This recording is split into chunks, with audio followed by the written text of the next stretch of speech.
just a few more questions for this particular section of our discussion before we move on to true clinical development. You know, Nina, what do you see as the most promising emerging technologies or approaches, if you will, in AAV vector design that might potentially or significantly impact the field in, say, the next 5 years or so? Yeah, I think one really exciting one to think about is being able to regulate gene expression. An example of this might be a small molecule to allow for an on-off expression upon disease progression.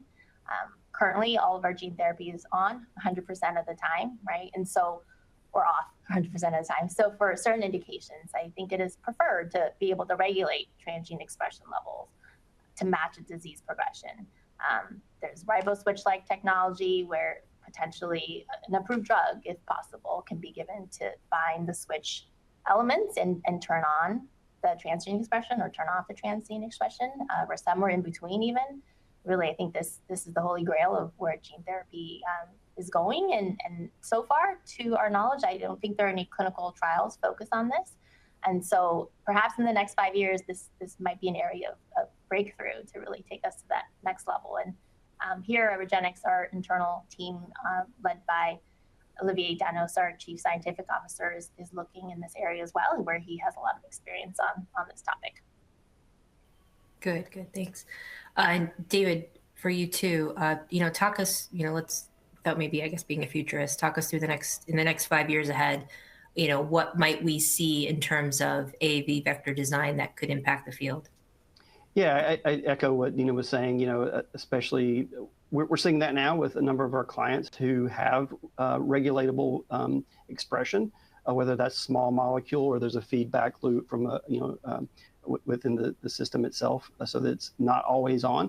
So I do think that is something that will continue to improve. What I'm really excited about is, again, back to these novel serotypes.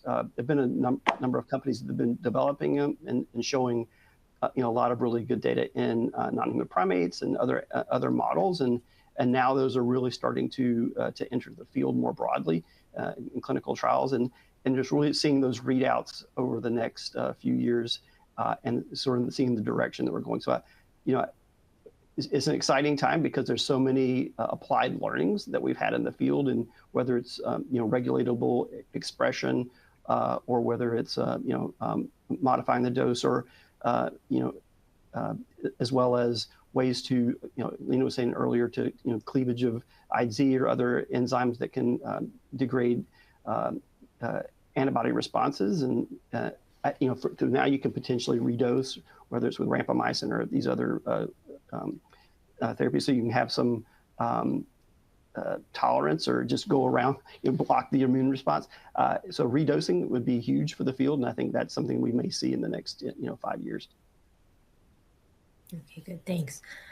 Nina, talk to us a little bit about how REGENXBIO addresses the need for improved CNS delivery of AAV vectors, and particularly for neurodegenerative diseases, or any of the specific diseases you treat. Yeah, so actually, this is a great example. Our RGX-121 program for MPS II, it is a pediatric neurodegenerative disease. It is being delivered directly into the CNS. And so this route of administration helps deliver the drug specifically to the area of greatest impact in the CNS versus a systemic approach. We're excited. This is our first BLA, and we're in the process of submitting this rolling BLA to FDA. For other potential indications, our team is also working in this area as part of our capsid delivery platform. So how to improve receptor targeting, including crossing the blood-brain barrier to improve that CNS delivery. I think there's a lot of work in this space in the field overall.